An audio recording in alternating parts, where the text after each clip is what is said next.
I'm sure you're aware of what your lizard brain is. You've probably seen people videos of it, of people talking about it.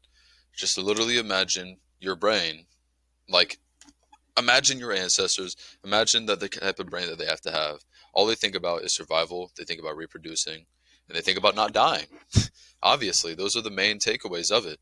And because of that, you're hardwired to think a certain way in your brain, more specifically your amygdala. But we're going to be talking mostly about like how to actually destroy your lizard brain. So let's imagine this is you. Look, this is you.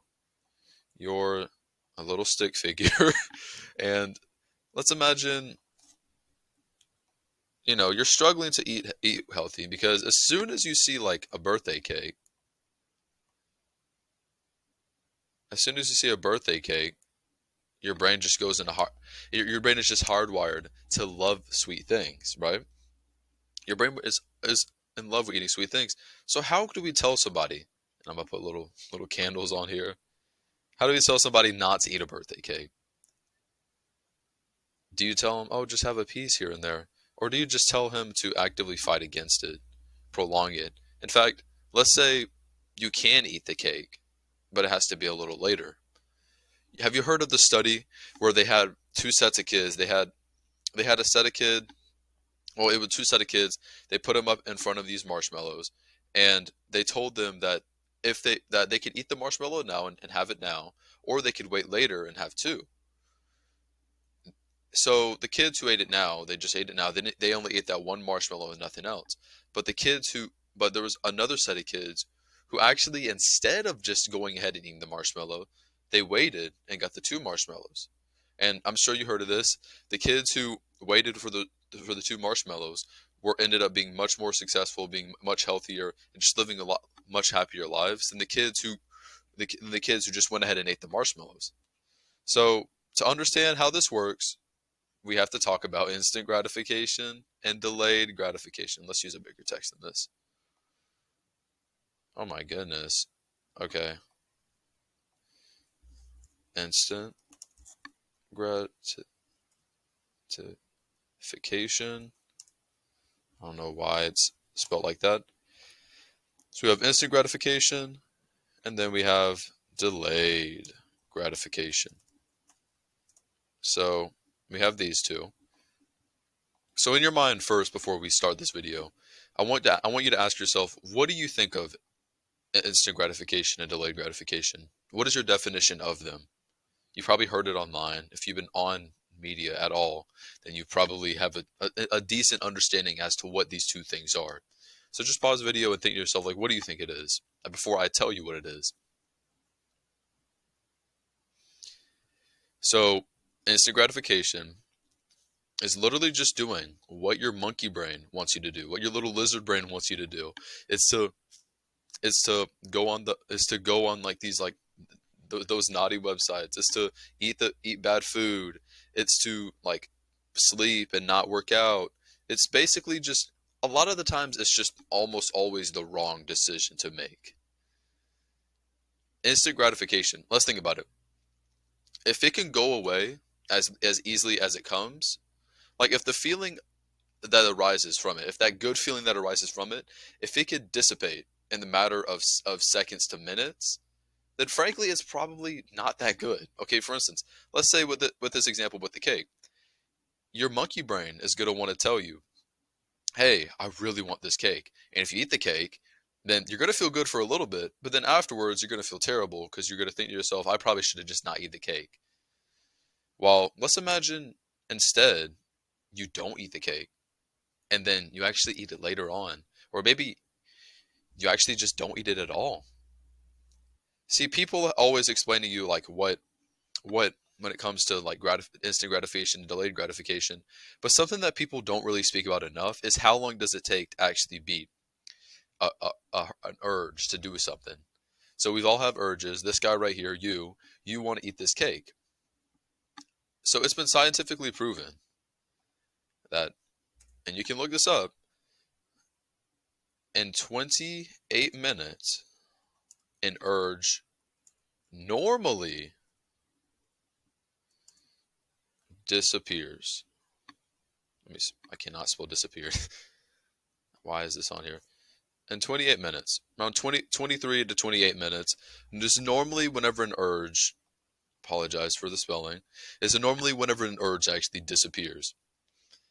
You can really use this to your advantage because 28 minutes is going to feel like a lot at first, but the more you actually distract your brain with something else that's actually good for you, the better you're actually going to get at being able to stop this. So I've spoken in other videos about discipline and how important discipline is for actually trying to make everything work out and actually build calluses in your brain. So using this, like if you watch the previous video that I made about like how to win 2024, I talk about how discipline is almost like a muscle. It's something that you have to work on over time. It's not something that you're going to be naturally good at now. And a lot of people will try to tell you, let me put a drawing. A lot of people will say that, like, if you read Atomic Habits, you read a compounding effect, they'll always tell you that this is how it starts off. Is that it starts off kind of slow and then all of a sudden it just goes like that. This is partially right. This is partially right. But I think instead of looking at it like a compounding, I think of looking at as a compounding figure, I'd look at it as more so like a step. So Kyle Ram, a really excellent YouTuber, he speaks about this. Is that let's imagine that you're an explorer in the in the jungles of Brazil, right? And let's say that you're trying to look for a treasure, but you have a pebble in your foot, like you have a pebble in your shoe. So are you going to continue to keep trying to find like some treasure, or you go with it with you in pain because you have a rock inside of your shoe? You're going to be in pain. Are you just going to continue on and just keep trying to look for the treasure, or are you going to stop, take the pebble out, and then keep going? This is a smarter way to actually look at your progress. Of course, when it comes to compounding, this is the case later on. This is not the case for the first months and the first years that you start some sort of habit and whenever you're actually trying to get rid of something. So let's look at this for instance. Okay. So let's look at working out for instance. Actually, better yet, let's look at this cake thing again. So let's say this is you right now. You eat cake all the time. And then you eat one less piece than before. And now you only eat cake so every so often. And then now you only eat cakes like really like every so often. Like you don't eat it hardly at all. And then here, you don't eat cake at all. You understand? This is a little they have like the same sort of pattern, but it's a little more step by step with this with the one on the right than the one on the left. The one on the left is making it seem like it's going to be like really slow progress, then all of a sudden it shoots up. It's not really how it works. It's more of a step by step. There's going to be some times that you do really well and sometimes you do really bad, but what you want to try and do is you want to keep your consistency so you can actually form this step by step figure inside of your life. So when it comes to instant gratification and delayed gratification, I've spoke about it. We all know that instant gratification is bad, and we all know that a lot of the times modern media, when you look at YouTube Shorts, when you look at TikTok, when you look at all of these like dopamine inducing websites, they're all used, they're all hardwired to go against you. They're used to trick your brain into clicking on them. So really, like it would be very good for you if you actually take a step back and actually like stop using a lot of these sites because they're not trying to help you. They're trying to make a buck out of you. How much do you think your life would improve if you just gave one more hour off of devices into nature, into working out? Imagine the change that would come in your life. That's the way I did it. It's step by step. You're going to start taking less time and doing things and doing more. It might be a few minutes, it might be an hour, it might be more than that. And you're just going to go step by step. When I first started on this sort of like dopamine detox, if that's what you want to call it, I don't really like using that word too much. A lot of the times, like I spent a lot of my days just fixated on like my phone. I would always like be talking to people. I would always be looking at YouTube videos. I would just be wasting my time.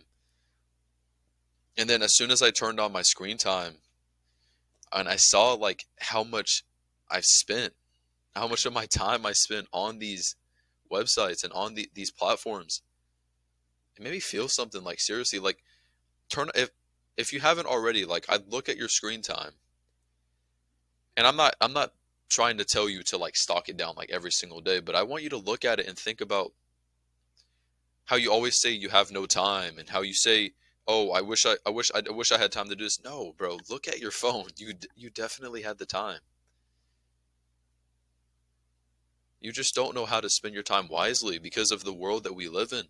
A lot of the times today, these high corporal people, all of these skinny neck nerds, they know what they're doing. They're trying to distract you. They're trying to make a buck out of you. That's why it's so hard to form really meaningful habits, is because we live in a world of like degeneracy, in a world that really wants you to fall into that cycle, into this rat race. It would be very beneficial if you actually take some time away and really, so like before you do anything else, try to enjoy the present moment.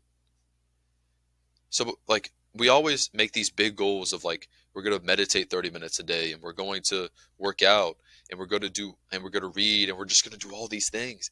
The first thing you have to do is almost just like rewind your brain. You have to like clear it out.